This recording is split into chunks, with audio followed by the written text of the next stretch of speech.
Hey Raindrops, now before we get into this video, I want to talk to you about joining my community.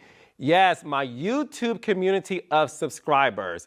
So make sure you like and subscribe to this channel. It helps build the channel and build our community. I love it when you guys comment and post. So remember, make sure to like and subscribe to this channel.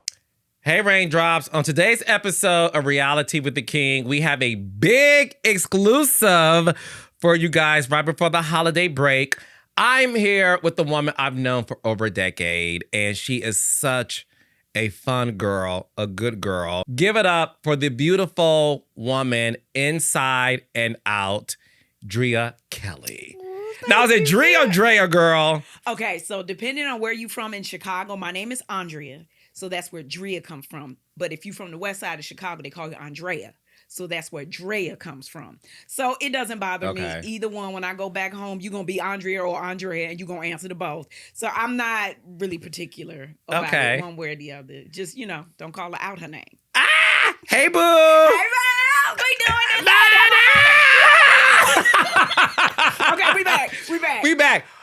We have known each other for a long time, and we instantly clicked. Yeah. Because we're both like crazy and wild and got this insane personality, but I've always been a fan of yours ever since Hollywood Exes. I mean, you really show the world your personality. You were the fan favorite of that show, and a lot has happened since then and just recently. But before we dive into all of that, I do feel like you're very misunderstood. Yeah. And I don't feel like people know the real you. So before we get into all the most recent stuff, I really want to start with like you. You are a Black girl from Chicago. Yeah. Like girl. Who was Andrea, honey, in Chicago? Baby, she was over the top, even as a toddler. Oh, let me tell you how over the top my ass was, okay? My parents said I did not even crawl. Literally, I was sitting in the middle of the floor. Soul Train was on. My dad said I had a bottle in my mouth. I stood up and started dancing. And he was like, what freaked us out is you was like... Jay, you was not doing it. Soul Train was on. You was doing this. Yes, Soul Train was on. And my dad said when it went to commercial, I put my hands on the TV like Poltergeist, and I was like, more. So my dad, my family, they knew. They was like, when you came into this world, we already knew what it was. My family would also say, like, you've been here before. I remember one time in my grandparents' basement, it's pitch black.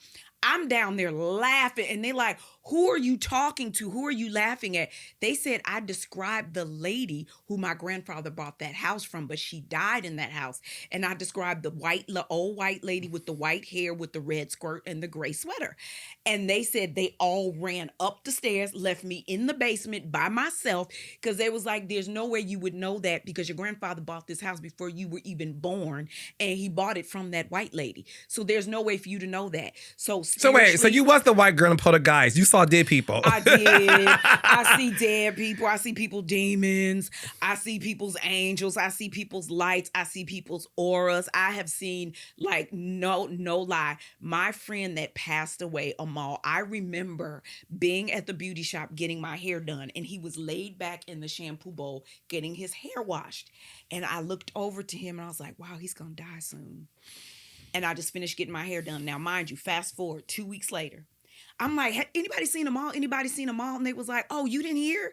And I'm like, hear what? They was like, he passed away. He had cancer, but never told anybody. But it was something about when I saw him, he looked so peaceful, but there was light, but it was like going over his body in waves. And I was like, wow, he's about to transition. Now, mind you, my grandfather was a Baptist preacher, but he was also the first man I ever saw beat a woman. So God, love, and pain were one for me at a very young age. So I grew up in the church. I was one of them kids that I spoke in tongues before I was baptized or tarried, which they was like, this hardly ever happens. Typically, you get baptized. They take you to the tarrying room. You tarry for the Holy Ghost. I was speaking in tongues first, then got baptized. So I already know I'm different. I know I'm called. I know I'm anointed. I know I'm appointed.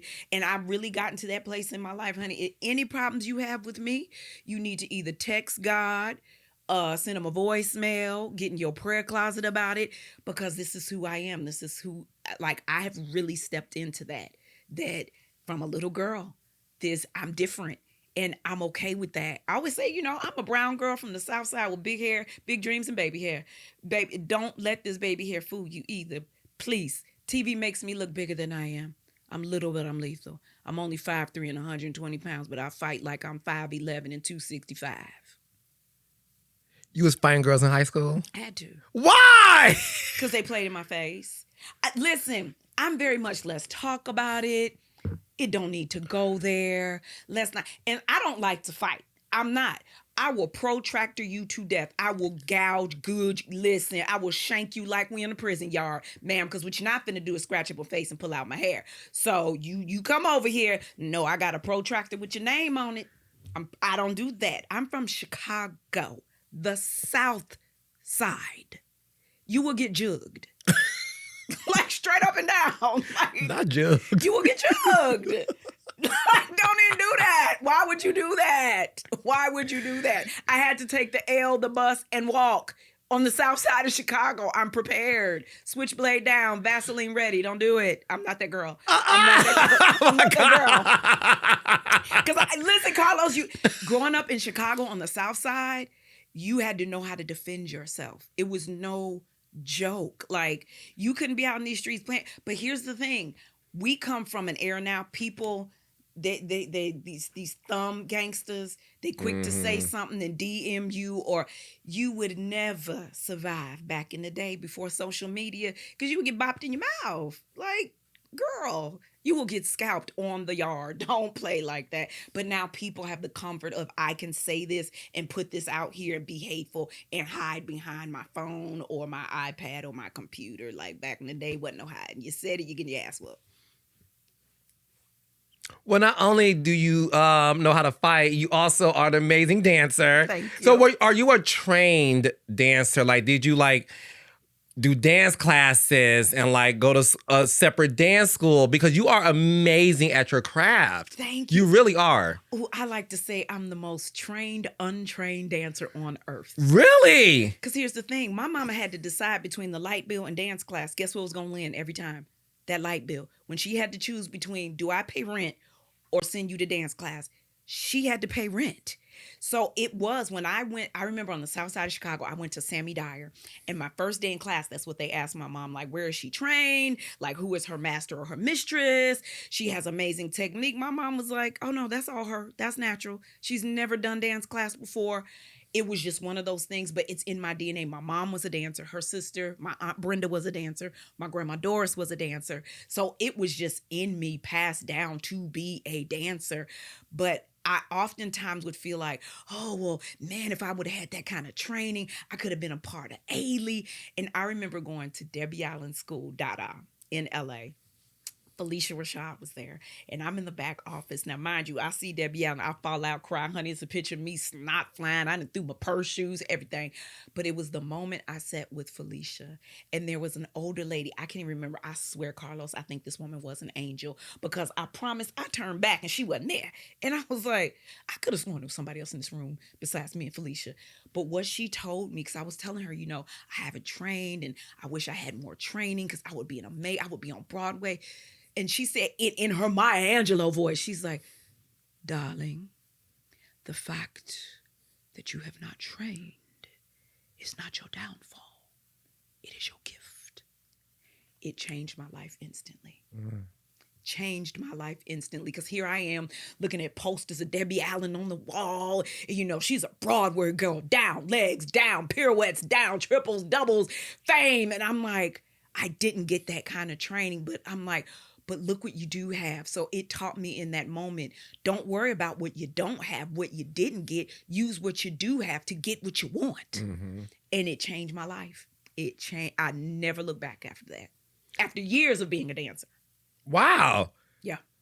That's really amazing, because, listen, when we see you dance, we see the technique and the artistry, and knowing as much as I do know about you, I know you love the art of it so much. Mm-hmm. And even right now, you're smiling about it. So when you were in Chicago, is that just something you went to after high school, like what was your career trajectory post high school? Ooh, so when I was able to go, when my mom could afford, I would take classes here and there at Sammy Dyer. And then I went to Joel Hall, which is in Chicago. I would take classes here or there. But then eventually I just started my own dance company, AKDT, Drea Kelly Dance Theater. I didn't have anybody to like mentor me through. I was like, you know what? I'm just going to do it. God put it in. And I'm a firm believer that God does not give you the vision if he does not have provision to make it happen. He does not bring you to it if he's not going to bring you through it. All we have to do is be obedient to the gift. God don't ask us to perfect the gift. He says be obedient to the gift. And that's what I did. Like after high school, I was like, okay, well, let's see. And then I went and auditioned for my ex, honey. And the rest is history. Yes. And I was not even going to audition for him because I'm what people call a bunhead. Bunheads, ballerinas, you see them. And usually, like for my hair to be down today is a miracle. God probably coming tomorrow is the coming of Jesus at this head down. Baby, I was a theater kid. Like I love performing and acting. So when they was like, he's having auditions, I was like, what? R&B? Never. I'm a ballerina. I'm a jazz dancer. No. Went audition, turned that audition upside down, baby. Because I was also a gymnast and an All-American cheerleader. So I was like, well, here's your chance. And that's how I actually started as his principal dancer and choreographer. A lot of people don't know that. And that's why I want to talk about it with you. And listen, I want to respect the situation that you're in, and I want to respect your own boundaries. So feel free, if there's something that makes you uncomfortable, because I'm not here to make you uncomfortable at all. Of course. I'm here to make sure that hopefully for the last time, you're able to just clear the air, because a lot of people do have it wrong about you, and they have these interpretations. And I'm sure you saw a lot of this online. So I want to give you the floor to clear the air. So obviously your ex-husband is R. Kelly, and you were the principal choreographer for his tour upon auditioning.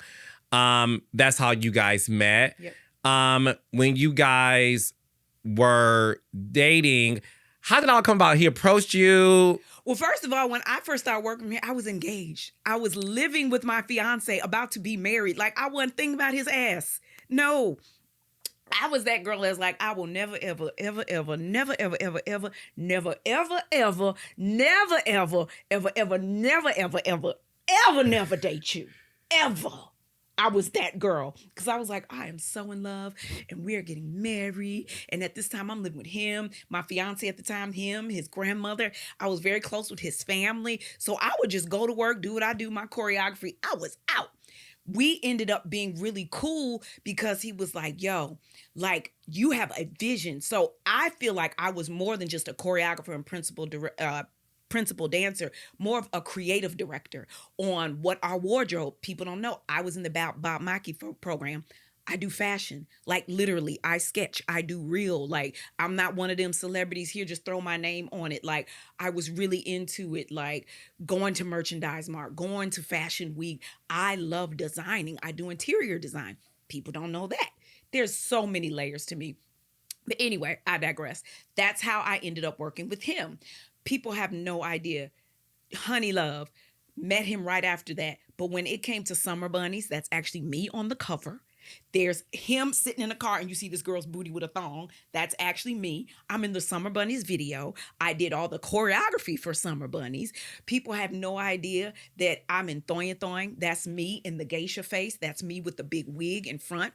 People have no idea it's me in Happy People. I did the wardrobe. I did the choreography for that. People can go look at Billboard Awards. That is me on stage with him. Every tour he's ever been on, that's me on stage with him. So I really don't feel like I owe anybody a goddamn explanation about me and what I do. But for those who choose not to do the research and they are quick to say, well, she kept the last name. And then people say, well, Tina Turner did too. And they'll say, well, Tina Turner brought something to the table. You don't even know what I do. You don't even know what my profession is. And at the end of the day, how do I bring a table when I am the table? I don't have to bring anything that I am. At the end of the day, I'm the table, I'm the knife, fork, spoon, plates, food, everything we eating on it, the dessert, the food fight, and the cleanup after. I bought a whole womb. I birthed children. So for women to even say something like that is sad to me, because that means that you totally negate and discount a woman's position as a wife and a mother. That is one of the most selfless jobs you will ever do that you will never get credit for. And because you can't clock what I do, because you haven't done your research, you think it's okay to go on the internet and say, she don't do nothing. Tina Turner did something. The only difference between me and Tina Turner is she sang on the stage with Ike. I danced on one with Robert.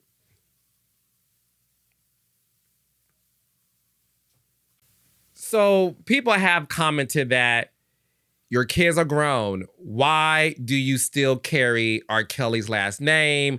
Due to the fact that you know what he's in jail for. Your kids are grown. Girl, you don't need it.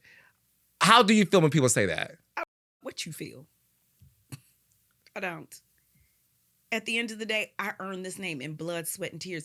It's my kid's name. And my analogy is this. When all the shit hit the fan, how would you feel if your name is Brown and your kid's name is Brown, and your family goes through something, you tell your kids, oop, you were Brown by yourself, I'm out. I don't want, no. If my kids have to go through it as Kelly, they mama going through it as Kelly. If you had to put up with the bullshit as Kelly, I'm gonna make sure that I take the tarnish off this name and you live and celebrate the name Kelly. At the end of the day, people shouldn't be worried about why I kept the last name. They should be worried about what I do with the last name, because the last name Kelly gets 2020 to follow me. The last name Kelly gets me on CNN to talk about domestic violence awareness and be an advocate. The last name Kelly allowed me to go on military bases and talk about abuse. The last name Kelly had me go to universities. And here's the real gag. Boo, if my name wasn't Kelly, you wouldn't even care. My name means more to you than it does to me. Because Miss Jones is going through the same thing I'm going through right now. Miss White is going through it. Miss Anderson is going through it. But y'all don't care about it. Y'all not on her page commenting. You're not trying to be an advocate. You're being nosy. Why? Because my last name is Kelly. So again, you shouldn't worry about why I kept the last name. You should be celebrating what I do with the last name. And there's a lot of y'all out here who's giving y'all kids' last name to a baby daddy that don't claim you or the kids. When he started to hit on you romantically, you were in a relationship, you were engaged, you living with the man and his grandmama child. Yes, okay? old school, that's outside. So what happened where you thought like you'll never, ever leave this man you love? So what happened the moment Robert approached you and all of a sudden you two got married, had 3 kids? Ooh, well, 2 things happened because I came home off tour and there was a baby laying on my bed. When I came back to my fiance's house, I was like, what is this? That's the realest looking Cabbage Patch I ever seen. That's a real baby, be real. Who is this? He's like, oh, I got to tell you something. Oh, lies, you ain't got to tell me shit. I'm out. One thing about Drea, like, the old me, we don't even need to have a conversation. This is what you're doing while I'm on tour making money, sending money home for you and mama and grandmama. And listen, what's understood don't need to be explained, player. I'm good. Your fiance had a baby on you. And he listen, here's the gag. Not until years later do a DNA test to find out it wasn't even his. I said, nah. That vagina had a revolving door on it and your dumb ass walked through it. You deserve everything you got. But I love him. You do? I love him. At that time, that's what I felt. That's what I felt. Like, that's what you get. So that allowed your heart to be open to someone else. It did. Because like I said, I'm like, when I'm an Aquarius. When I love you deep. I love you hard. I love good, bad, or indifferent. Let's make it through it. I'm not one of them people. I'm not concerned about what people do. I'm like, why do you do what you do? Mm-hmm. Let's get to the root. Let's talk about it. Let's figure it out. Let's see if it's something we can work through. But that was just complete foolery. I was like, really? Okay, well, you and your baby mama be happy. I'm going back on this road. And it just opened up a door for him again, because me and Robert were more like best friends, like brother and sister, mama jokes. He loved to play basketball, go with him to play basketball, video shoots when he's working with Michael Jackson. Like, I was always there, his right hand, like, Drea, what do you think about this? Okay, well, how does this sound? I need a word for this. Or, all right, we working on stage and lighting. What are the costumes going to be? Well, you do the auditions, you get the dancers. So I was more of a creative director for him. So every album, like this, me and him working that thing out. So again, that just opened the door for like, oh, I can't believe he did it. He had a baby on me. There's that shoulder. Who was he before he first put his hands on you? Ooh. To be honest, I don't know. I don't know, because you will never know who a real narcissist is. Was he like love bombing you in the beginning? Like, oh, love bombing. Like, I remember one time we were going to Europe. And he's like, hey, because everybody called me baby girl back then. I was the youngest on the crew. Like, I was so young, I couldn't even go to the after parties with them. I wasn't even 21 yet. Yeah. And here's another thing that people don't know. They judge me based off of the woman that sits here today, the woman you see on Instagram. Carlos, I met him when I was 19. He was 26, about to be 27. So all the young women that we're talking about today, I was one of the young women. And that's, again, one of those things that people have me so misjudged, that you look at what you see today.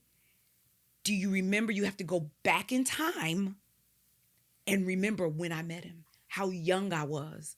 I wasn't even 21. Couldn't even drink, couldn't even go to a club with him. But that's in my book. We'll talk about Under the Red Carpet, and we'll talk about that too. Mm-hmm. But no, I don't know if there was really a real way to know who he was. I think most abusive men have a representative because they don't want you to see the monster. Because, of course, if you see the monster, you out. And people have to know that. Like, most women, we don't know the difference between a charming man and a cunning man. They look the same. A charming man is going to take you to dinner, buy you flowers, buy you gifts, even tell you how much you remind him of his mama and how much he loves you. And a cunning man's going to do the same thing. The difference is a man that's trying to charm you and dote on you is a healthy relationship. A man that's cunning, he's trying to get you in the web. He's trying to get your defenses down. He wants to find out where that bruise is on you so he knows exactly where to push. And for him, he knew my grandfather was abusive. My mother was abusive. He's abusive. So, now we have this kindredship that we both come from abuse. He grew up in a household with abuse. He dealt with illiteracy. People don't know abuse and illiteracy really go hand in hand, because you're always trying to fight that part of you that people call stupid, that they call dumb. He was not once, not twice, but 3 times. So here we are, 2 broken kids in this world. You add fame, money, and then a record label that don't give 2 fucks about whether you're healthy or not, make the money, cut the albums, and make other people money and us at the same time. So there's no reason for you to get help. We need you to stay as sick as you are, because as sick as you are makes us money. I'm in this web now. So I don't think I've ever known who the true him is. I think I've seen him show up one time, though. And that's when he laid in my lap and cried like a baby about that little boy in him that haunts him, the little boy in him that was, and the little boy who couldn't read, the little boy who could not even look at a street sign and figure out how to get home if he was lost because he couldn't read the signs. And I don't think I've ever seen him since. So when you were dating him, that's when you uncovered that he couldn't read and he was able to confide in you about at least some of that stuff. Yeah. And one thing that I do know, just talking to women, is a lot of men who are savvy, and this is a sign that a lot of women should look out for, that men can spot a broken woman and they prey on the broken woman. They can tell when a girl has daddy issues, and it's not anything you sort of like say or, do. It's something men can see and tell. And unfortunately, that's their way of manipulating you, because they know how to take your trauma and make it applicable for their gain, whether it's their gain in like controlling you or whatever the case may be. But I have learned through this process, and that's why I'm so happy, because a lot of people don't know that you were 19. Yeah, 19. And what we know now is preying on younger women, because and preying on women who have issues and trauma and abusive background.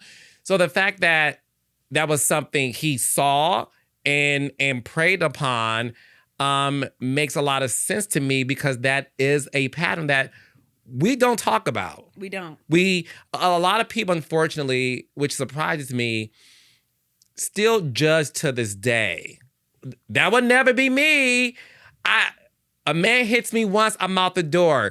And obviously a lot of women do that, and I'm proud of them. But I'm also proud of women who have been honest to say, until you're in it, you just don't know. Well, here's the thing, too. People are so miseducated when it comes to domestic violence. The physical is the aftermath of all the other abuse you've already been in. So all these women that say, when he put his hands on me, I'm out the door, he's already been verbally abusive. He's already been emotionally abusive. He's already been probably abusive. He's probably already been financially abusive to you. The physical is the aftermath of all of that. I have to break you down and get your self-esteem so low that you question any and everything about you. I often say it's like cutting down a tree. You don't swing the axe one time at the trunk of a tree and it falls. It's several swings of the axe until you get that trunk so weak and so chipped away that literally you can just blow and it'll fall over. That's the true cycle of abuse. So most of these women that say, oh, I would never, as soon as he put his hand, how many times has he called you a dumb bitch? How many times have you asked this man to pay a bill in the house and he tell you don't question him about the money, where it come from, what? You don't even realize you're in a toxic relationship. And I advocate for women to be educated on what that looks like. Relationships are one of two ways. A healthy relationships are good days with bad moments. Toxic relationships are bad days with good moments. Most of you all are having bad days with good moments, and you want to claim that it's a healthy relationship. You don't even know you're in something toxic. And 9 times out of 10, you have been somehow exposed to it in your life. Like for me, it was my grandfather. It wasn't so much what my grandfather did that changed me. It's what my grandmother didn't do that changed me. Because I accepted he was a monster. It was the fact she got up the next day and made that man breakfast like nothing ever happened. Because you saw your grandfather, your grandmother. He was her, not hitting her, literally taking her head on the glass pane of the door. And I hear something going, I come down the stairs, and this is all in my book. And I look, and it is my grandfather against the glass pane door telling her, Nell, I'll knock out of you. First of all, I'm like, you's a cussing pastor, and you's like, what is this? And you were how old? I had to be maybe 6 or 7. So that seed was planted in me. And that's why I'm like, yes, I'm very misunderstood because y'all judge something you don't know. I say we're all trees. We're branch, leaf, fruit, root.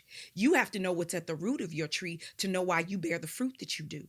What was at the root of my tree was abuse. The fruit of my tree was being in an abusive relationship, but y'all want to judge the branches. Y'all don't know the journey. You have no idea. I grew up with an abusive mother. My mom is a narcissist also. So when she would get angry, she would often hit my face. So I grew up never thinking I was beautiful. I still deal with that to this day. So when people come up to me and they say things like, oh, you're really pretty in person, or oh, you're much prettier in person, they have no idea how deep that goes for me. Because you have to think, if someone strikes you in your face, this is what you present to the world. This is the first thing that people see. So if your mother, the person who's supposed to love you the most, protect you, her go-to is the thing that you present to the world. That means you see nothing beautiful in me. You see no value in me. And you could not possibly love me to hit in my face. And I'm not talking like, oh, be quiet.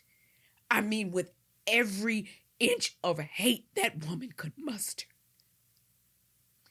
So the way I grew up was to not love myself, to not think I'm worthy, and to feel that there's no escape from this. Because not only is it my grandfather, it's my mother. Now it's my husband. So that's why I'm in the place that I am today. Fuck y'all. With a capital F. Because you have no idea what it's like to go from being an abuser to an abused 19-year-old with a man who has this much power. And you're being abused by him. And you have nowhere to go. And no money to even do it with. And you talk about this in your book too. first of all, my heart goes out to you, obviously. And that's the reason why I want to talk to you, Drea, because you would think in 2024, with all of the information that's out there, that people judge women who go through this. There's unfortunately a lot of people who look at Cassie and Puff's situation and they say, girl, please, you stayed in it for so long. You got the benefit of going to the Met Gala, these parties and all this stuff. And I'm like, do y'all not understand? And you may not know this, and I'm shaking right now. She too was 19 when she met Puff. Most women in abusive relationships are young when they meet their abusers. What do you know about life? And then you meet this man in a position of power, and people don't understand. It's just not a Cassie going against Puff. The web is so big. It's not just him. You got to think, if your homeboy will knock somebody out in a club with everybody watching, what will he do to me in secret? People don't think about that. You have the money to make me disappear. That type of fear that you live under alone, if you will beat me within an inch of my life and you are who you are and you're not afraid to do it, you don't think every day in the back of my head, I'm not thinking, this man could really get away with it. Because he has all these people who are willing to either take the rap for him, do it for him, cover up what he's doing. Why? Because they all benefit from it. At the end of the day, this is so much bigger than my ex. This is bigger than an R. Kelly. This is bigger than a Puff. This is so much bigger than what people understand. There's this vicious web. And you have them, the celebrity who's in the middle. But on the outside, you got the A&Ms who, for $5,000, his homeboy's still living in the hood. That means my mama could eat. My kids could eat. I could possibly get in a new car.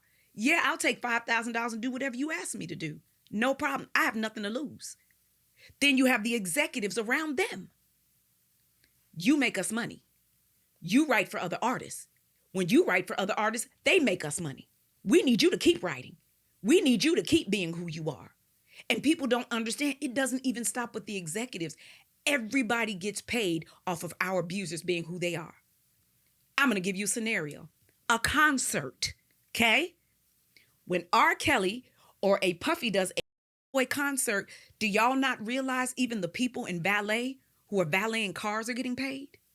The people who are selling t-shirts at the concerts are getting paid. The people who are selling hot dogs and beers are getting paid. The sound, light, and stage guys are getting paid. The truck drivers are getting paid. The people who came to the concert, who spent their money and got their hair done and bought new outfits and babysitters, they are even benefiting from it. I'm the lowest on the goddamn totem pole. I'm the least of those executives worried. Why? Because him being him allows all these people to get paid. And at the end of the day, this is how they feel about us. Bitch, shut up. Because when you talk, everybody's money. And people are so uneducated that they don't even think beyond that. They think, oh, it's a money grab. That's all the men understand. Their money allows them to do what they do. So then when a woman speaks a language that they understand, shout out to Cassie. Oh, now it's a money grab. Let me tell you something. These men can always make more money, but these women, the Michelles, the Keke Palmer, they can never make more time. I will never get that time back. I will never get those tears back. I will never get the broken ribs, the dislocated shoulders, the hairline. I will never be able to undo that. And all you got to do is do a press conference and put out another album and make more money. When you are a powerful man and you are an abuser, there's a machine protecting you. Yes. And there's a machine covering things up. And oh my gosh, it hit me. And obviously, here you are, a petite woman. A tiny thing. And you expect me, Drea Kelly, to expose this machine. Because it's one thing to tell the world R. Kelly hit me and he financially abused you. Because you talk about this in your book too, that the abuse wasn't always just physical. No. It was Yes. It was financial, and there's other forms of abuse. If this woman, right, dare to speak and unravel this billion-dollar operation. But again, it's a language that you understand. Yeah. You use your money to control, to manipulate, to embarrass sometimes. And what's so ironic, a lot of things that people don't know about me, meeting him at 19, I had an order of protection against him. I had a restraining order.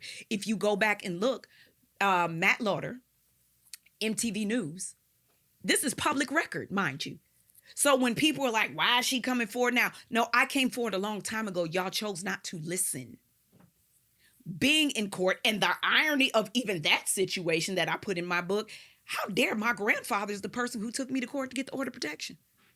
Your grandfather, the same one who abused her grandma. My grandmother, how are you going to be like, well, let me take you down? Because he was politically connected. Okay, so religion and politics, he got people on his side that even now when I look back at my grandmother's life, what was she going to do?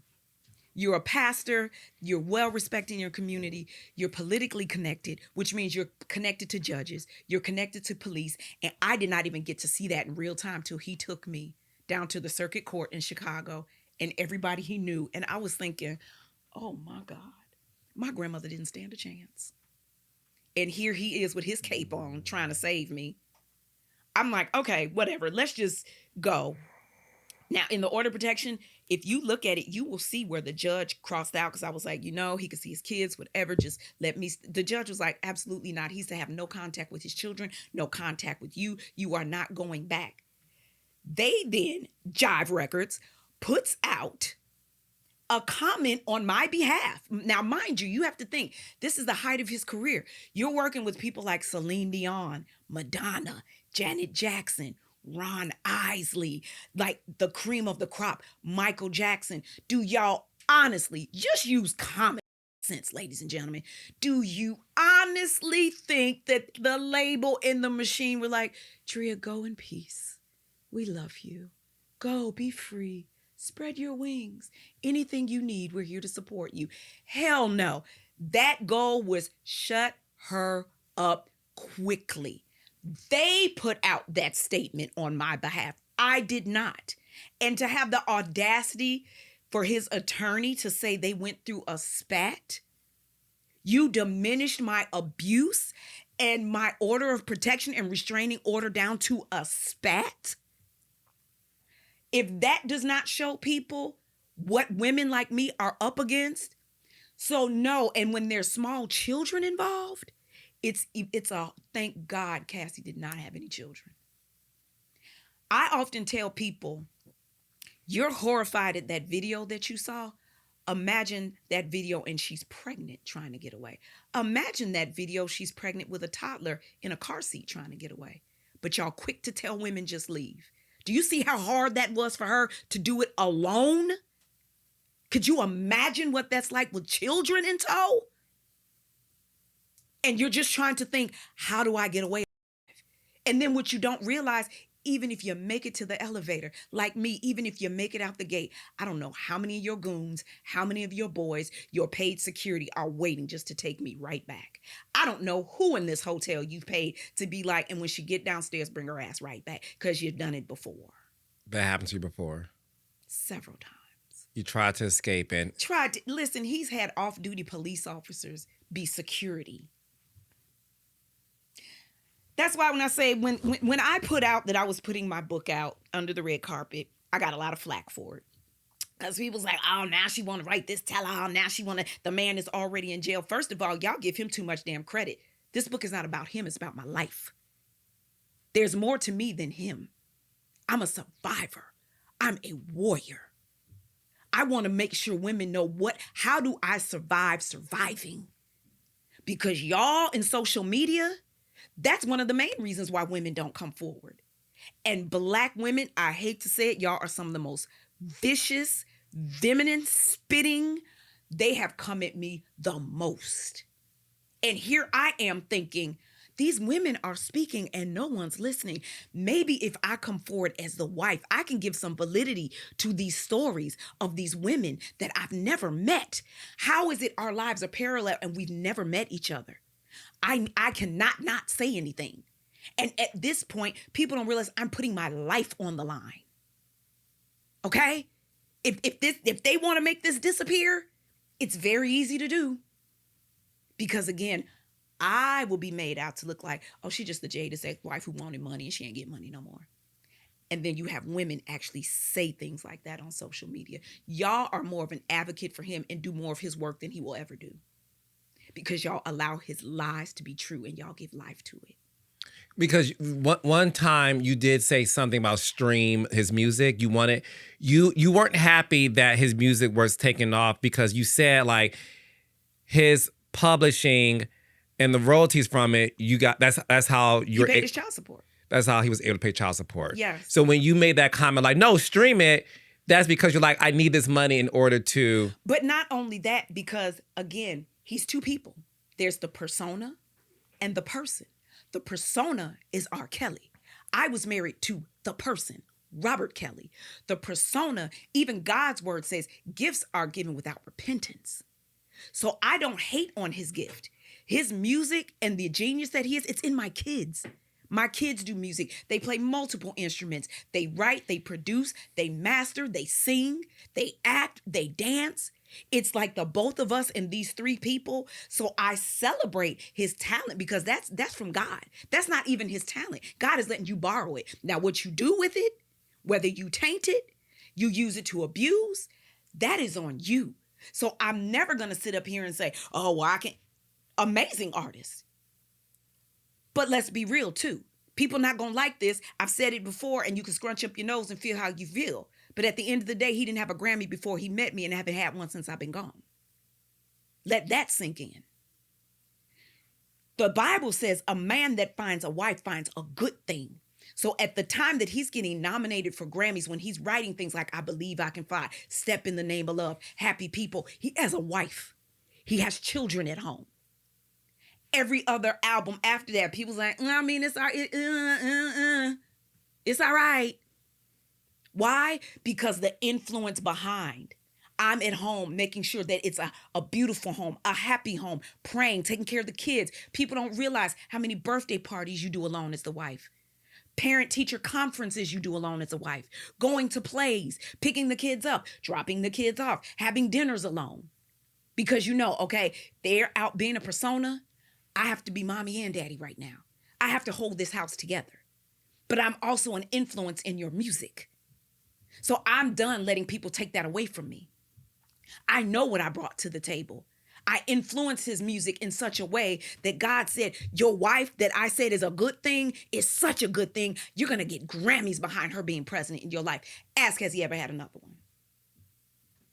So people get it so misconstrued because they don't know me. So when I'm talking about the music, I'm also celebrating the part of me that gave birth to some of his music. When you think of when a woman's fed up, she was born and raised right out of Chicago, some of the best cooking you ever had. I lived in Aurora. I was born and raised in Chicago, but I grew up in Bolingbrook and Aurora. Half on a Baby's about my daughter, Ja.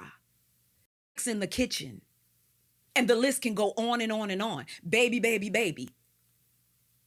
You are not alone. The list goes on and on and on. So when people see me dancing or happy about music, it's not about just him. I celebrate the influence I had on a moment in history that will never be repeated. But people want to take that away from me. They want to call it arrogance. But at the end of the day, if I don't build me up, if I don't celebrate me, if I'm okay, listen, if I got to take all of the falls, the bruises, the bumps, the rumors being talked about, I then can't celebrate on the opposite side just to stay sane? Just to say, you know what? You did put some good in this world, Drea. You did bring some good to that marriage. You didn't deserve anything that happened to you. You didn't. You were good to that man. You were an amazing wife. You were an amazing mother. But nobody in the world wants to give me credit for that, so I do it for myself. So you can call it what you want to. Like I said, you can call it what you want to. You can call it arrogant. I call it being proud. I call it being a survivor. I call it looking back now and being like, wow, how did you get up, make breakfast for that man after he would beat you so that he could have the sustenance and the energy to go in the studio to write the hits that he wrote and still be a mother to his children? How were you able to reconcile the two even today? Because first of all, I'm really intrigued by this, and that's the reason why I'm glad we're talking, because when it comes to abuse, everybody's situation is different, but there's so many commonalities in it. So obviously, you inspired a lot of the greatest songs he's ever recorded that we're now learning you were the inspiration for some of these greatest hits, right? When you were dealing with being his wife in the home, obviously being abused and everything we laid out earlier, how are you able to reconcile, like, I'm aware that Robert Kelly is the monster who did these horrible things to me, but in my healing, right, I'm now able to say, okay, the man, the myth, the legend, R. Kelly. There's Robert here. There's R. Kelly here. I'm now able, as a healed woman, to celebrate the music in which I inspired. How are you able to reconcile those two? My kids. They love Trapped in the Closet. My kids know it word for word, verse for verse, backward and forward. They love their dad's music. They are him. So when I look at them, when they sit down and my son will play a key and he'll be like, I like that, Mom. Or to see my daughter Ja go in and lay a beat, or my son playing on his congos, I'm just like, yo, these are things that they did not go to school for. My daughter Ja, literally, I bought her first piano. She had a little keyboard and she was like, Mama, look what I learned. And started playing. I was like, how did you learn that? I went on YouTube and watched them do it. Honey, you are your daddy's child. Buku, her ability to write. She does not sit down and write her song. It's very rare if she ever does. And it's more of a journaling. She can go in the booth just like her dad and just boop a song from top to bottom. My son, Robert Jr., sounds just like, it's scary. I can close my eyes and hear my son sing in the house. Every riff, every cadence sound just like his dad. So I have the best part of him, his children, and his children are musically inclined. So I celebrate, like, wow, he gave them babies that gift of music. They couldn't run away from it if they wanted to. So I can reconcile with that. People don't even know the choreography, step, step, side to side, round and round, dip it back, actually was a dance Joanne did in the kitchen with her dad. He played the song one day and she was like, okay, Daddy, no, you got to do this. Okay, you got to go step, step, side, side. And then when the song said round and round, you got to go around, around. Then I'm going to go down and you go do that. So the video that people want to claim resurfaced, it didn't resurface. She went and looked for it, but that's another show. Yeah, she's singing and she in the car with her baby daddy, her new baby daddy. First of all, is Joel, my kid's godfather. That's why I call him baby daddy. It's my best friend. Somebody done said I'm in the car with my new man listening to music of my ex. I'm like, where do y'all pull from? Like, y'all make y'all mind and just decide to type it without fact checking. So I was talking about the fact that you can feel what you feel. That is fine. But don't come on here with the foolishness, because you will get read for filth. Because at the end of the day, no matter what happens, it happened to my family, not you. So you don't have that right. And that's just some hood law. Let's be real. Your mama could be a crackhead all day long. Let somebody walk up and be like, your crackhead mama. You probably gonna knock all their teeth down their throat. Whether she's a crackhead or not, that's hood law. But again, people want to feel how they feel about me. They want to read deeper than they need to. And the honest to God truth is, y'all mad about something that's truth. That is a part of my family forever. It's my kid's father. My daughter Buku now has a son. That's my grandbaby's grandfather. And he will be the great-grandfather and the great-great-great-grandfather. There's no disconnecting that. Why are y'all mad at me? Because I've reconciled with that and I'm at peace. Because here's the thing. If I'm not at peace, I need to get over it. When I am in peace, line, it never happened. I'm damned if I do, damned if I don't. So I don't give a damn and do me. If you're not at peace, you need to get over it.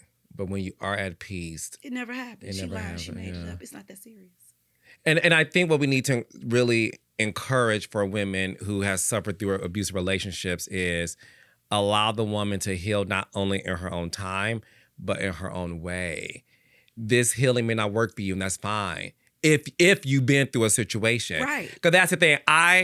One thing about me, I never judge anyone's situation that I have never experienced.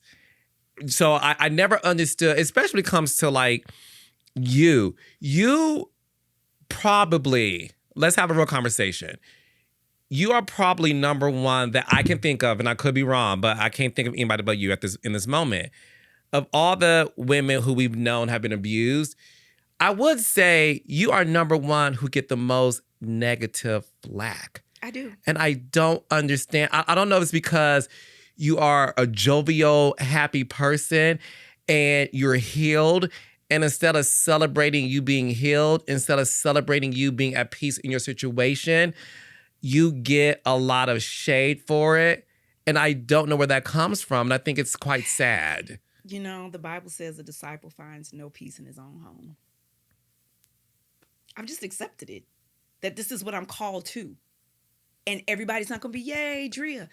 But I'm like, Kanye, I'm for who I'm for.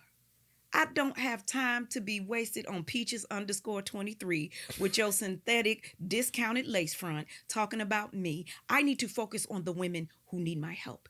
I need to focus on the voiceless so I can be a voice for them. I need to focus on the powerless so I can show them how do you get your power.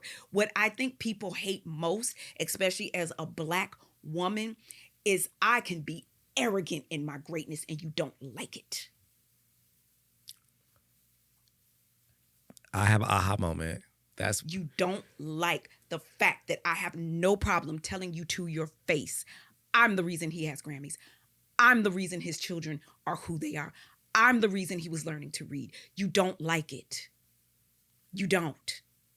If you were bitter, would they like you more? If I was bitter, if I was broken, if I was sad, they'd be like, "Ooh, child, I know, honey. Well, keep praying. God gonna deliver you." You're pissed that God delivered me. You're mad that I can honestly sit here with confidence. First of all, you don't like it in Black women anyway. Let's be honest. We live in a society where a Black woman that's confident and arrogant with her greatness is a threat. But as long as we dumb it down and stay under the radar and make everybody comfortable, we're palatable. We good on that. She cool people. I love her. She's humble. I'm done being humble because humble got my feelings hurt. So now I'm arrogant in my greatness, and not arrogant in a way as I'm greater than you, I'm better than you. I'm arrogant in my greatness that I'm like, God did a mighty thing in you, Drea. Because you don't look like what you've been through. Honey, your body is snatched for the gods. Your edges are really yours. This hair go down to the roots. Honey, you smile. You vegan. You're happy. You pour into women. Your children are good. What do y'all want from me? I really don't know, Carlos, what people want from me. Sorry, I'm processing. It's a lot. It's no, a it lot. is It's because you know what it is? It hit me that the people who talk crap about you, it is what you said. You show up confident and you spoke to me. I haven't been abused, right? And the beauty of this conversation is you don't have to be an abused person to receive your message. Mm-hmm. And we'll get to your testimony later and what you're doing for women and men with dance and art. But when you said, I'm not going to be humble anymore because humble got my feelings hurt. Yeah. I, Carlos King, I receive that. Come on. I receive it. Yeah. I receive it. You being humble, the doting wife, the doting mom, trying to please everybody around you. Let's not break up this foundation. You being trapped in the house where you saw women come in on a regular basis. And here's the thing, I didn't. I don't even know where people got that from. Oh my God, so let's clear that up. Okay, wait. So I don't even know where that came from. What kind of fucking mama do you think I am? I'm a Black woman from the south side of Chicago. So you think I'm gonna have a room for you, my daughter, the nanny, and oh, you have lost your damn mind. Now, y'all dumb, but y'all ain't stupid. So that's not true. I don't even know where that came from. See? And people are going with that she was living, she was helping him, bringing the girls in the house. What people don't understand, my divorce was final in 2009. My son is 22, Carlos. I left when he was 1.5. that tells you how long I've been gone.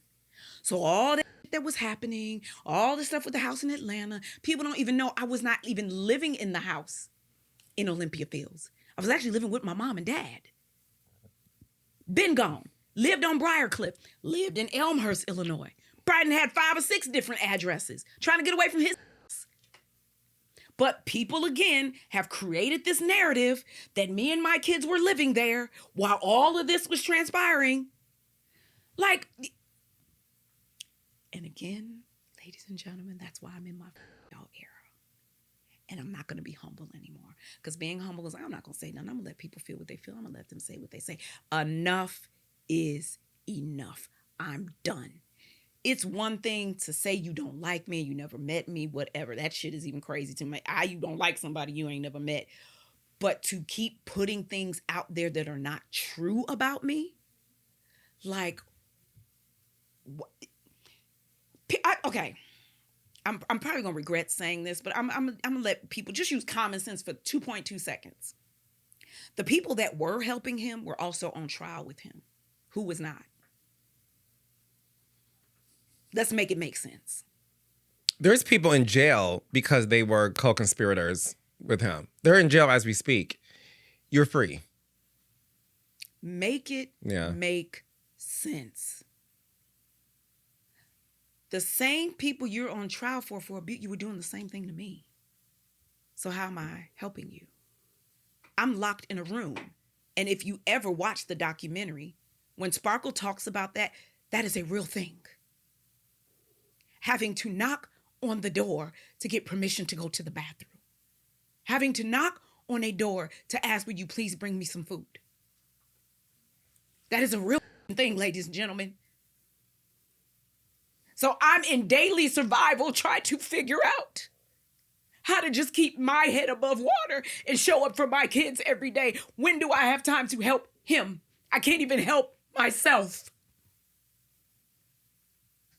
And that's why I said, Carlos, I'm done. I'm done being humble. I'm done being quiet. I'm done being docile. I'm done. Because what people need to know now, I'm lawyered up, baby. Because you keep putting it on my page, that's liable. You keep putting it on my page, that's defamation of character. And I don't give a damn if I sue you and get a 1996 Nova. I'm coming for people's because you're not going to keep putting that on my page and keeping this narrative going when you have no idea what it was like to be Drea Kelly. So yeah, that's why I keep the name Drea Kelly. Drea Kelly survived this. Drea Kelly is an advocate. Drea Kelly is a mother. Drea Kelly was the wife. Drea Kelly is the one who stands in the gap. So it's more than just a name. It's who I am. It's what I am. It's what I do. Listen, baby, it makes the most sense to me in the world. When you said earlier, Drea Kelly is how I'm able to go on CNN and speak about abuse and helping women. Because they're not asking Ms. Jones. Yeah, I received that. I really, and I'm not just saying that because you're in front of me. I really received that. And to know that you were literally locked in a room. Yeah. Like he locked you in a room. And then people like to say, well, how does somebody lock you in? I mean, my God, open the door. You have to understand there's 2 realms that you're always in when you're in domestic violence. The physical realm and the mental and spiritual realm. If I walked out of this door and I paid dearly for doing it because, he was going to punish you for breaking his rules. And I talk about it in my book. There was a punishment, and you'll never break another one of his goddamn rules. He gonna teach you one time not to break his rules. You already have me entrapped mentally. I'm so scared of you that you don't have to physically lock the door. Because the last time I walked out of here with permission, you physically made me remember what it's like to do something you said not to do. So no, I don't ever want to go through that again. So you may not have to physically lock the door, but you mentally already have me imprisoned. I'm so scared to do anything. You could leave that door wide open. If he said, do not walk out this door, you think I'm going to walk out the door when the last time I did it, you nearly. And it's called the cage puppy syndrome. If you put a puppy in a cage and you yell at it, you scream at it, you beat the cage, you throw things at it, and then you tell the puppy, don't come out of there. Open that same door, yell at the puppy, throw things at the puppy, hit the cage. Even with that door open, that puppy is so scared of you, it will not come out that cage with the door wide open. Because you've already got him mentally set to know going against you equals punishment. If I do something you don't like, there's repercussions, and 9 times out of 10, it's going to be physical. You ain't even really got to physically lock the door at this point. I'm that scared of you. But again, people choose to be ignorant about domestic violence. They choose to be ignorant about what I've survived. They choose to be ignorant about my life, and that's okay. How did you escape him? Was there like a final straw, or was there just a moment where you had the strength from God to say, this is my last day here and I'm going to leave? He was verbally abusive in front of my daughter, Joanne. It wasn't even physical. We were at Parrot Jungle Island in Miami. We were staying in Coconut Grove and we went to Parrot Jungle Island. So, back in the day when you get photos, and you had to take them bitches to Walgreens. You did not get to see them and edit them and put filters on them. You had to wait 24 hours or 7 days, whatever your money was like, but we had 24. We get the pictures back, so I'm going through the photos and we're looking. So there's a guy in a picture. We're holding this albino python. He photobombed us. But back then, we didn't even call it photobomb. It's like, who is this fool in my picture? So he's in the back of the picture like. So we're going through the pictures. And he gets to this one picture and he says, what the fuck is this? Now, I haven't seen the pictures. We just got them from Walgreens. And my daughter's going through like, Daddy, this is an eagle. This is this. He was like, what the is this? So I'm thinking, animals? I don't know. He shows me the photo. He was like, who the fuck is this man in this picture behind you, Drea? You know I don't play that. You know I don't play no man being around you, around my kids. You should have eyes in the back of your head. And I always laugh and tease about this, but the ones in the front of my head don't work that well. So how do the imaginary ones in the back work? How the hell am I supposed to see somebody photobombing me from the back? My daughter says to her dad, Daddy, why are you being mean? Why are you talking to my mommy like that? And he told my daughter, she know what the she did. I was done. It was like a light switch went off in my head. And immediately I heard from your grandfather. My grandfather. Yeah. I was like, this is her moment on the stairs. Not to cut you out, prior to that incident, did the kids ever see you get? Carl,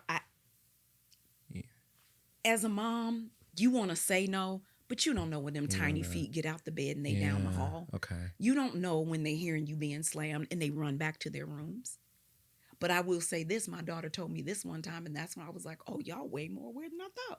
She said, Mom, even though you're older, you look younger. I said, well, why you say that? She said, smile more now that you're not with Daddy. Carlos, my heart.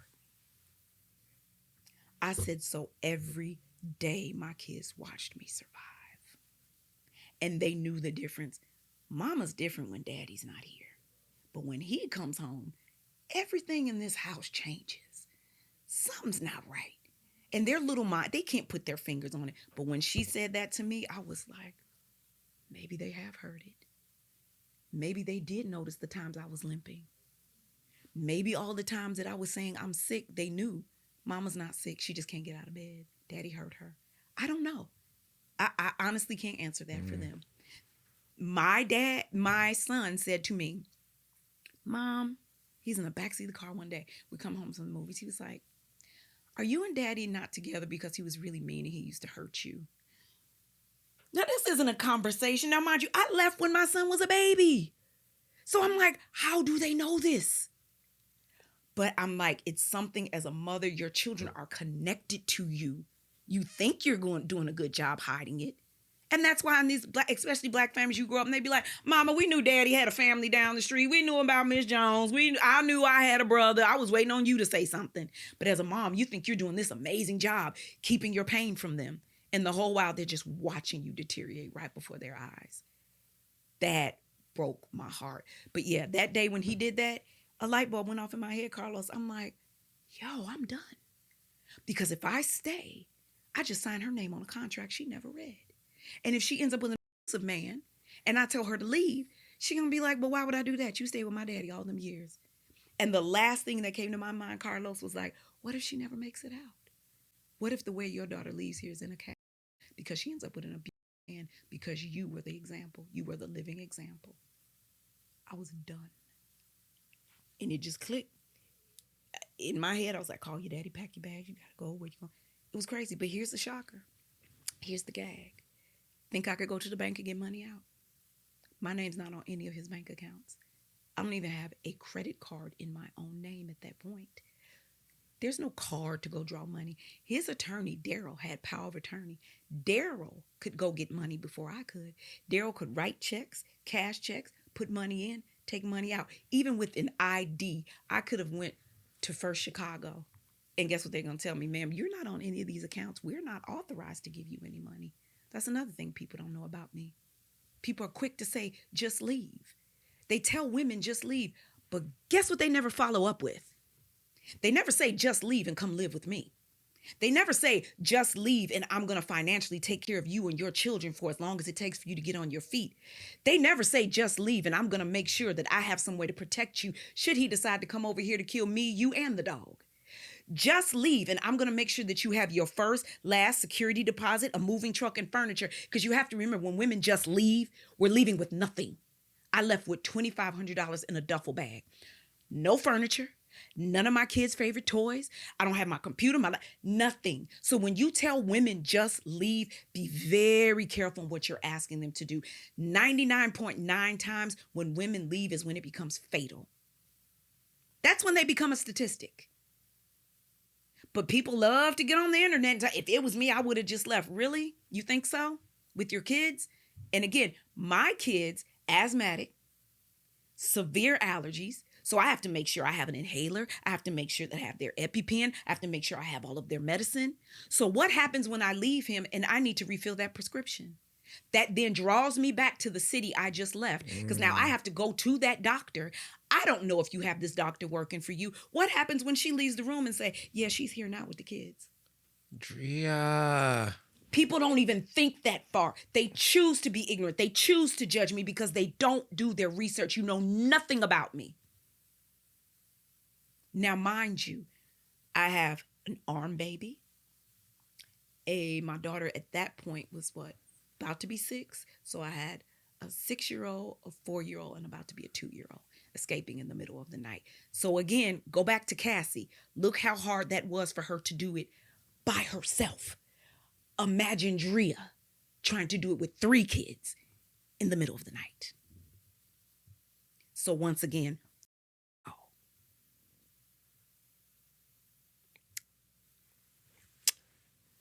I'm going to ask you this, and you don't have to answer it. And you can tell me to move on from it because I want to respect the boundaries. Okay. Your daughter recently revealed that her father. Were you aware of that? No, I wasn't. And here's the thing. I'm going to let her tell her story. Right. I can only tell from my side of the fence. It actually happened on his watch. Here's the problem. The judicial system, the way it's set up, guess what they told me? He has the right to have visitation with his kids. Up until that point, he hasn't abused the children. Excuse me? I left because it was abusive. So now you're telling me every weekend I have to send my children back to this man? Went to the police station. My dad, my bonus mom, my best friend. When my daughter called me, and now when I look back, I'm like, I believe that's the night that it happened. She called me hysterical, like, mama, come get me. I want to leave. I don't want to stay here. I don't want to sleep here. And I'm like, well, baby, what's wrong? Like, I'm trying to think, did somebody hurt you? Did somebody say, not thinking him, mind you. So I go to the police station. I'm like, my daughter has called me in complete distress. I want to go get her. Guess what the law told me, Carlos? And for all of y'all to stay on my page and got so much to say about what I did as a mother, guess what they told me? Ma'am, you can't go to that man's house. If you jump that fence right now and he tells us to arrest you, we have to. It's trespassing. Unless we have a warrant or unless your daughter calls us to tell us to remove her from the house. And even if she does, she's going in child protective custody, ma'am, you cannot go on that property. And I suggest you don't, because if you're trespassing and that man pulls out and shoots you, he's well within his rights. So now we have a whole judicial system that leaves mothers like me helpless.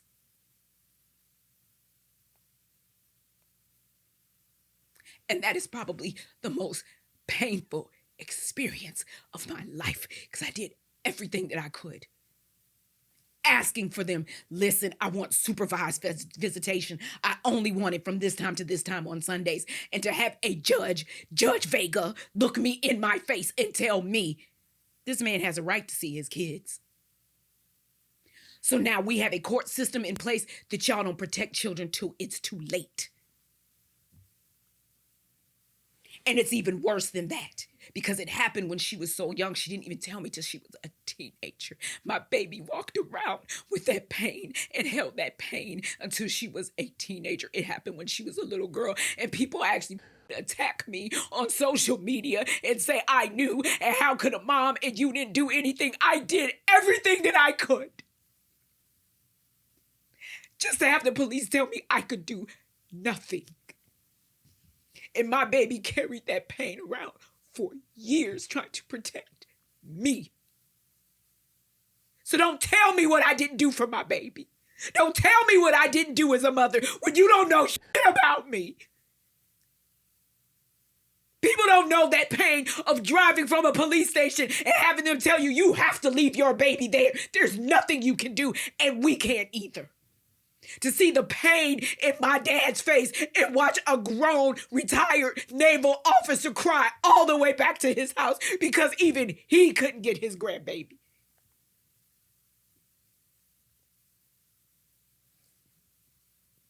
So yeah, I'm not humble no more. Y'all have changed me. Y'all have changed me, and I'm officially gonna give y'all what y'all want.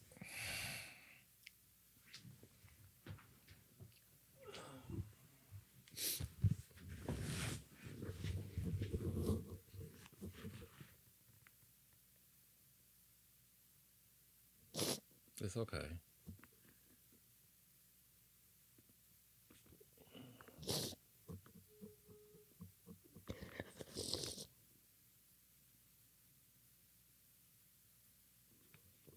It's okay. Listen.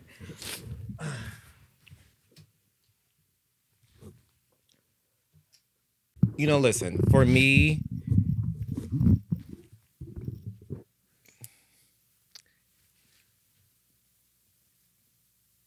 it will always be sad to see that when a child, right, has the courage to reveal things that happen to her or him, and instead of the world digging at the person who did it, right? So I'll be more specific in this case. When your daughter revealed that R. Kelly is so disgusting and makes me sick to my stomach that anybody would then go on your page and talk about you. Yeah. Instead of giving all that energy to the abuser, you turn around and give it to the mom who didn't do it. It's the most unfortunate thing. And again, everything you're saying to me, Drea, I have so much more understanding at 45 years old, knowing women in my family, women in my life who has experienced something of this magnitude. I even am walking away from this conversation having a greater understanding of what happens when a woman decides to leave. What happens when a woman is preyed upon. We don't talk about women being preyed on when she has daddy issues. When you have women who be like, well, girl, he pays for everything, honey. I got to come out of my pocket for nothing. Sis, that ain't cute to brag about, mama. It's a form of control. Yes. You have nothing in your name. He buys you cars and you can live in a house, but Me, I couldn't even go to a bank and get out money to escape. Because he knew that, and excuse my language, I'm not saying he said this, but a lot of men think, yeah, this dumb, she loves the bags I buy her. She loves this house that she gets to live in. She loves the clothes that she gets to brag about on Instagram. This dumb has no idea that I am controlling her so that when she does leave, I can say, where you going? And did say that to me. And did not blink. Let me know quickly. I am the king of R&B and you got 3 of my kids. Who gonna want you? Crickets. Because in my mind, that it was true. Like, wow. 3 kids, me, him. Who? What am I gonna do? And I was quiet for a long time, Carlos. Even in Hollywood Exes, I did. And here's the funny thing that people say, I never talked about it. I did. If you go back and watch the episodes of Hollywood, I just never said his name. Mm-hmm. And even in that, what people don't understand, how do you have an attorney that tells you, a victim, that you know if you ever mention him as your abuser, that he could sue you and you could face jail time? How is it even legal to have an NDA to cover a crime? Domestic violence is a crime. So you're telling me that if I speak about this crime committed against me by him, he can then turn around and take me to court and sue me? But people don't even realize that. And what they don't know is when a wealthy man has a lot of money, he can afford to sue you and have their attorney on retainer because he know, and again, I'm not saying I'm saying this. This is how they feel. He know you're broke, can't afford to defend yourself. Baby, my bill was $350,000. Sheila DeCanto and Fleck, yes, $350,000 in legal fees. They ended up dropping me because I could not pay the last $50,000. Why? Because he has a team of lawyers that will drag it out. They will ask for continuances. There have been times where I've been filming Hollywood Exes, jumped on the plane to make sure I'm in court, get to court, he's not there. And the judge had the audacity to say, well, Your Honor, our client is working. He's currently on tour. That's what helps him to provide the lifestyle. What fucking lifestyle are you talking about? I'm working. If I can get on a plane and fly from LA to be here in court, you mean he can't be here? Oh, but he don't have to be. He has one of his 5 lawyers to show up for him. So then they just sign their paper and put in a continuance, which means my lawyer has to now answer the continuance, which means now I'm being billed for her to come back to get another court date, to have to tell them at Hollywood Exes that I got to go back to Chicago. It's a vicious cycle, and people don't understand. It's not just them. It's not the label. It's not their homies. It's even the judicial system. Mm-hmm. Yeah, that's what happens. And that's, again, add that to the many reasons why a lot of women stay, because they know that, or keep quiet as well. Because, like, yeah, that's the unfortunate truth. Financially, are you good? I'm better. Okay. And the reason why I say I'm better, because I do it on my own. So much better. That there's nobody now who can tell me, girl, you can't. If you can't, go, because that budget say you can't. So much better. Like, I live a humble life. I'm not one of these girls you see in the street, honey, because I done had every Gucci, Poochie, Guido Sarducci. I done had every Chanel. I could not take none of that to a bank and put a down payment on a house. I could not take not one Hermes bag and get freedom. So those things don't even matter to me anymore. I've had diamonds. I've had the furs. I've had silver foxes. I've had lynx. I've had it all and was miserable. Lived in a mansion, and that mansion ultimately became my prison. So none of that matters to me. And we live in a world where we're so impressed about people's labels and what they got. And those are some of the most unhappy people in the world. Me, I have pure joy now. And I think that's another thing that people just hate about me. Well, she's so happy. Well, if it was that bad, I have joy because I have God. That's the one thing he was never able to take from me, my joy. And I tell you, baby, a clean hands and a pure heart will take you a long way. Mm-hmm. So I don't need the things to make me happy. What makes me happy is when I get a DM from a woman saying, my mama just left my dad after 45 years of seeing you speak on CNN or on TV, or a young man that says, I wish my mama would have done for me what you did for your son. She's still with my daddy to this day. Like, I literally had grown men cry in my arms and say, my mama is still with my daddy and I don't know why, and I want to kill that man. So that's why I say better. Because you can't even put a price on it. There's no value, no dollar amount that will ever bring me this joy. I want to ask you two things I'm going to move on to from this. Number one, what is the number one sign that women can see that is a telltale sign that this man is a potential abuser? Ooh, there's so many, but I would say the main one is women need to know the difference between compromise and sacrifice. They don't even know what it is. Because as little girls, well, first of all, let me take it way back. As women, we're conditioned to believe that love is violent. And I'm going to tell you why. When we're little and we're on the playground and little boys pull our hair, or they kick us, or they tease us, or call us fat, or you're ugly, and you tell your teacher it hurts my feelings, what's the first thing they tell little girls? He doing that because he like you. He just picking on you because he like you. As little girls, we've been conditioned to believe that men and boys show us love through violence. And little boys are conditioned to believe that you have to be violent to show a woman love. It's sick.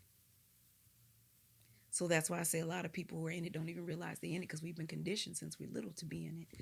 The second thing is we don't know the difference between compromise and sacrifice, because we're told, girl, when now, ooh, honey, you married, you know you ain't gonna be able to dress like that no more. Ooh, girl, you know you married, you ain't gonna be able to hang with your friends like you used to no more.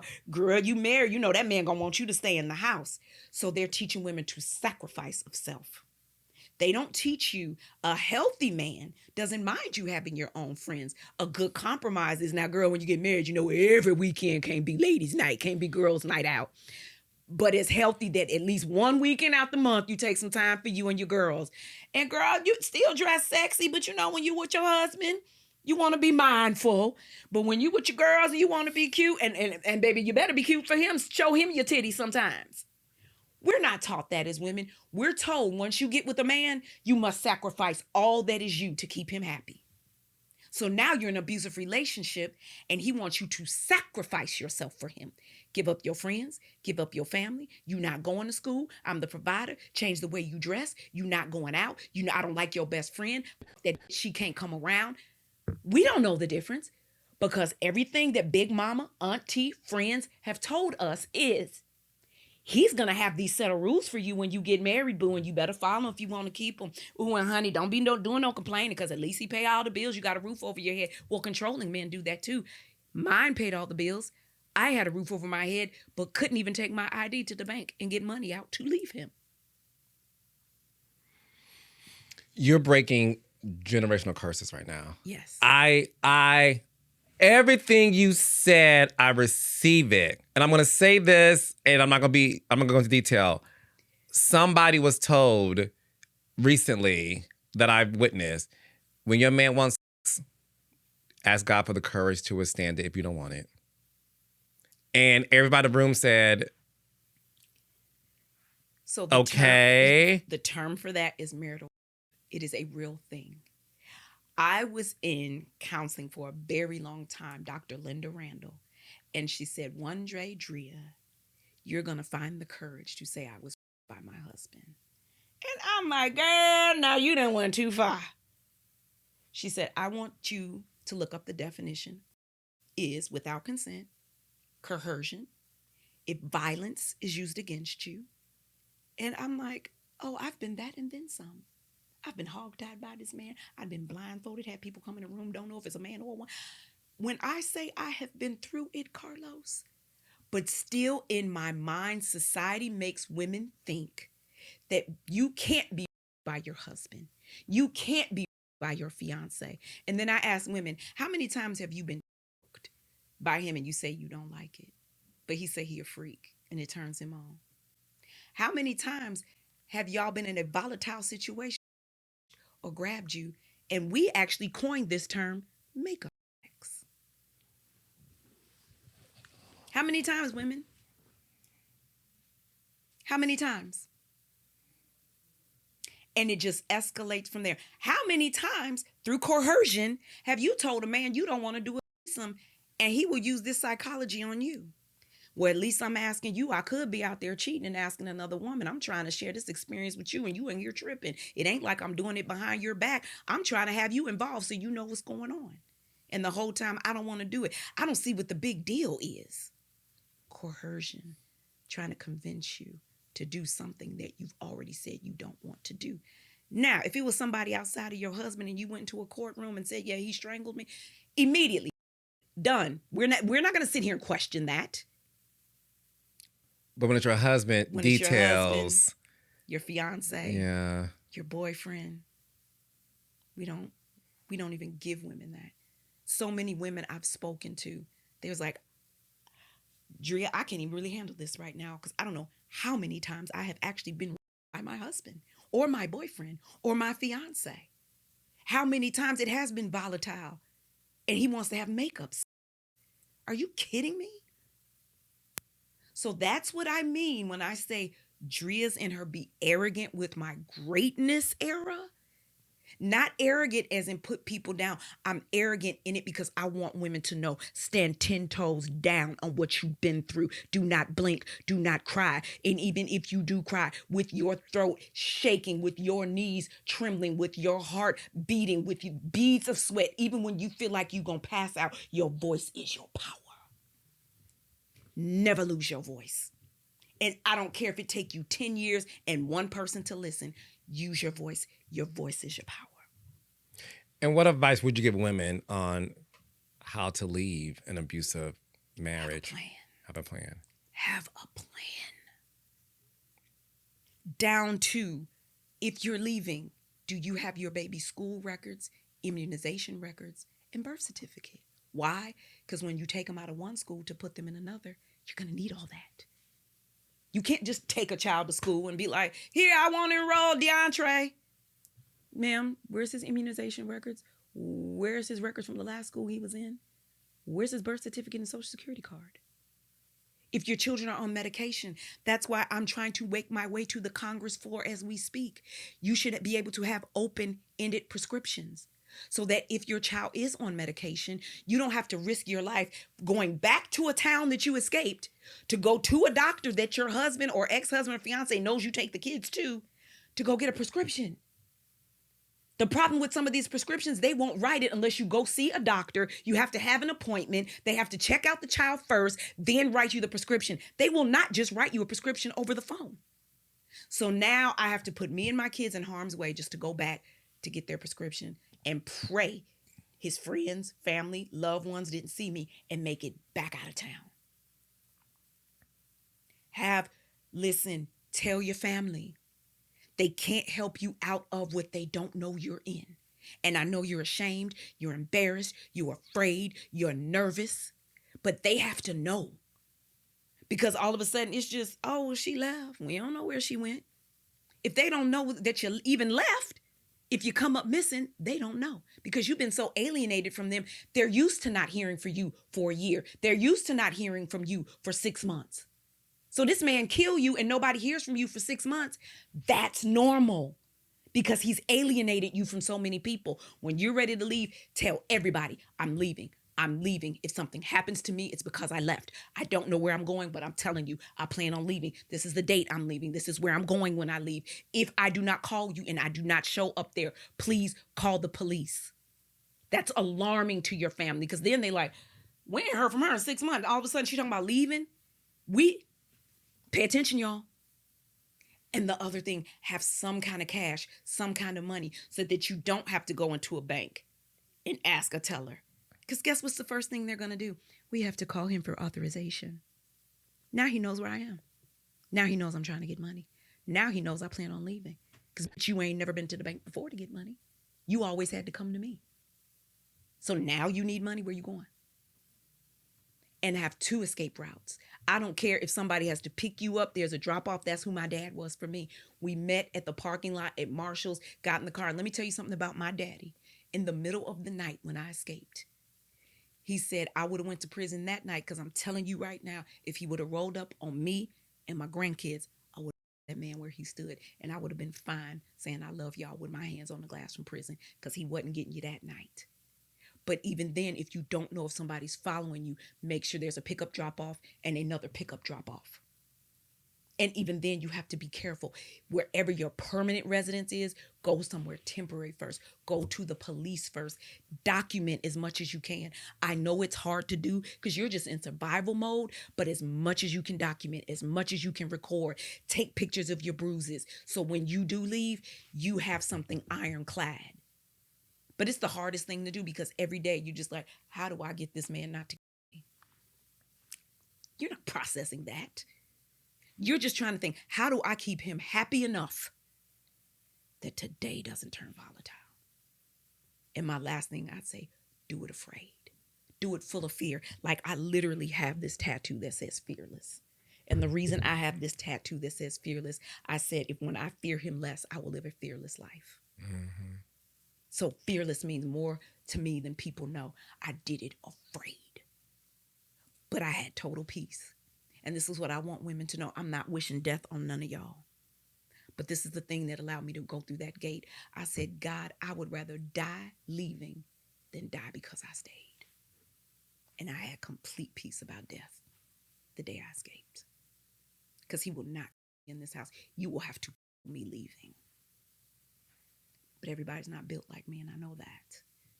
So for the ones who are not, again, have your plan, have some money, 2 escape routes, let your family know. And don't look back. I never look back. $2,500 in a duffel bag and 3 babies. Never look back. But let people tell it they know so much about me. You have healed a lot of women. You helped a lot. I hope all of this is in your book and more. The escape plan, the signs to watch out for. These are things women need to know. You're able to articulate it in a way, like I said, with even me knowing women in my life who's been through that. I do mean this, and I want you to know this is my sincere explanation of how I'm feeling right now.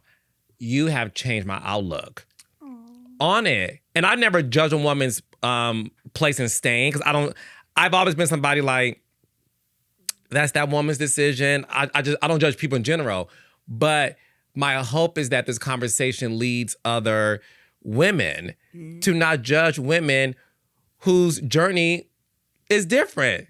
Unless you're in that situation, you cannot tell anybody how they should respond to it. The fact that you having 3 kids under the age of 7, how dare anyone make any sort of accusation, judgment, comment about you? I don't care what you do in your life today. Do you know what I mean? It's up that all levels. That you have to even succumb to that. Yeah. It makes me sad for the world we live in that a woman can't say, this happened to me. I'm choosing to heal in this way, and I'm happier now and filled with joy, and I'm not bitter about the situation. And you're still mad. And you're still mad. It's disgusting. And my hope is that, well, I already know this. You are going to change a lot of people's perception of you. And last but not least, let's end with some happy shit. So wait, so your book is coming out. The name of your book? Under the Red Carpet. Okay, and that's coming out when, sis? It's gonna be in December. So guys, make sure you get that. This is me saying this without you even telling me to. If you know a woman who's getting used or in that situation, it's the best Christmas gift to give her under the radar, right? Like, don't leave under the tree so her man can, don't. But if you know a woman who is dealing with this, it's the best Christmas gift to give her on the low. Thank you. And I do want to say that. Now, I need to end on Beyonce, Hands to Heaven. Yeah. You are like the viral sensation. That is so crazy because every other week I'm going viral. I'm like, I just be minding my business. The girl just minds her business. The way you know what I'm saying? I'm like that, and it was this, and like, When you saw Beyonce Giselle Knowles Carter do that dance, Let me tell you. please tell me, did you? I cried for you because I was like, I just like the fact that it was her way of saying, I see you, girl. I see you. Exactly. Yes, I see you. That's what I felt. You know Beyonce doesn't do anything by accident. Right. Everything is planned, is vetted. We all, like, that was her way of saying, I see you. Do you know that's what I felt? That's why I'm like, we here. Our husbands did an album together. Like, people forget about that Best of Both Worlds. Jay-Z and Robert had an album together. Yes. So it was very much. Not to cut you off. Again, aha moment. Oh my gosh. That could have been Beyonce's way of saying, I see you. I know what you've been through. Because here's the thing. Beyonce don't even do choreography to her own songs that people, we're gonna fuck up. You ain't never seen her do it. She ain't gonna never do it. She didn't do the bucking. She didn't do none of that. She did not ever do the cuff and the choreo. She did not. She never did the cuff and choreo. But here's what. I'm a spiritual person. It was the joy and the smile on her face that did it for me. Because it wasn't like, when I say just smiling, happy in her peace, because I am you and you are me, ma'am. Honey, they didn't call her everything from a witch to the Illuminati. So for her to know what it's like to be in a space where people create this narrative about you, they love to hate you. They say what they want to, but they always lurking and watching what you're doing. Because y'all haters are the MVP, honey. Y'all have perfect attendance. Y'all are employee of the month. Y'all haters don't miss a day to hate and create. So to see that, to be like, what? She got it.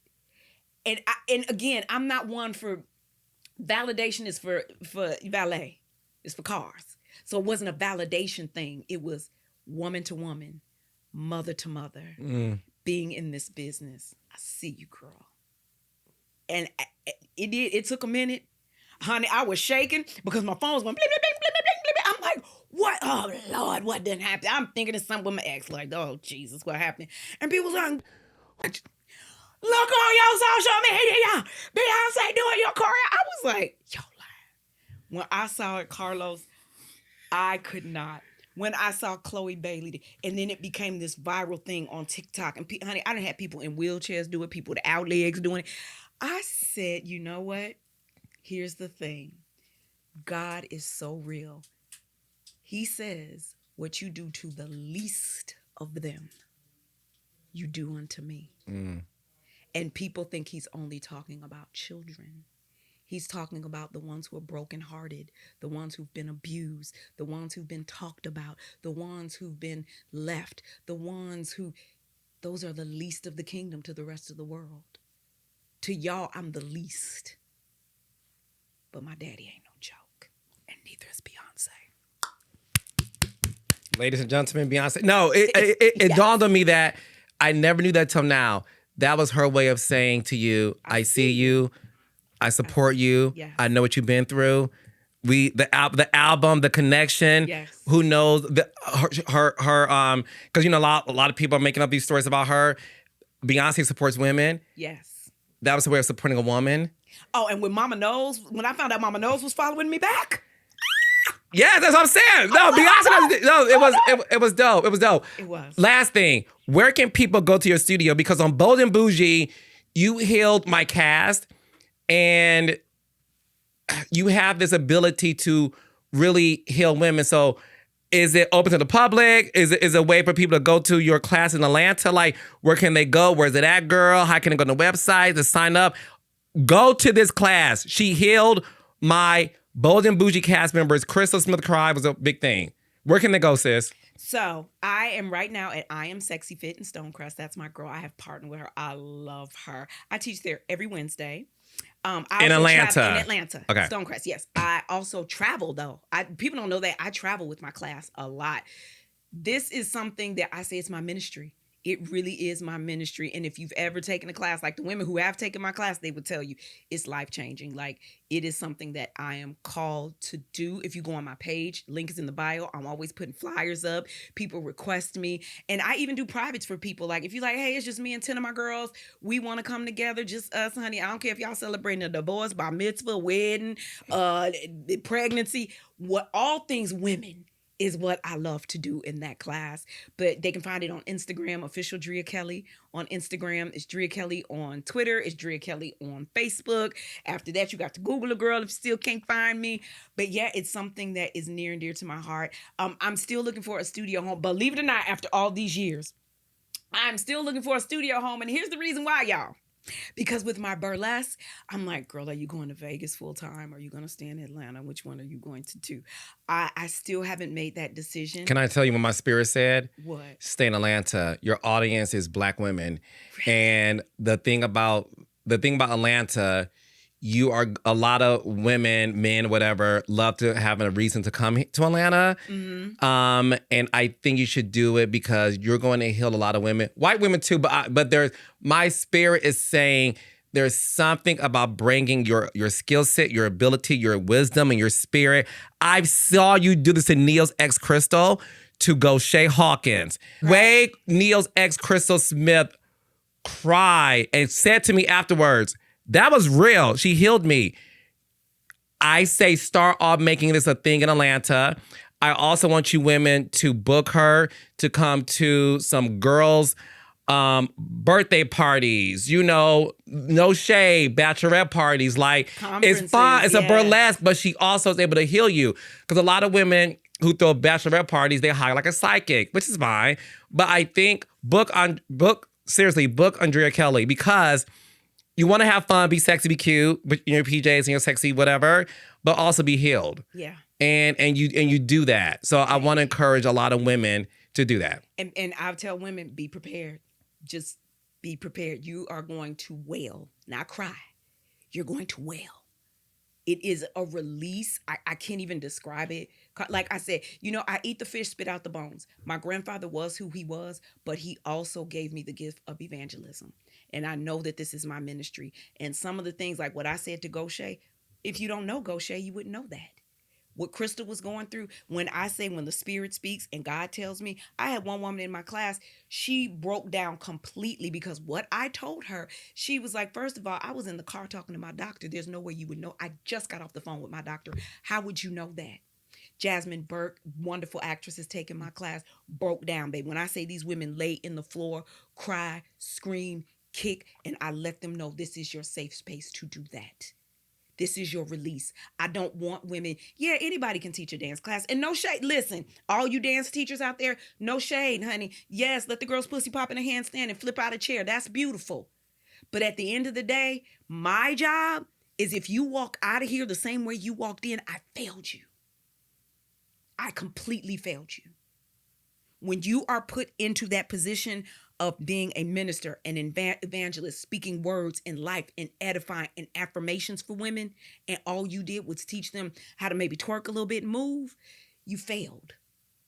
And I know this is so much bigger than me that I tell women, there's really no way for me to put it on Instagram because those intimate moments are not meant for Instagram. No. And a lot of people are like, she don't do nothing but walk. And I tell them, sweetheart, if that's what you believe, keep believing.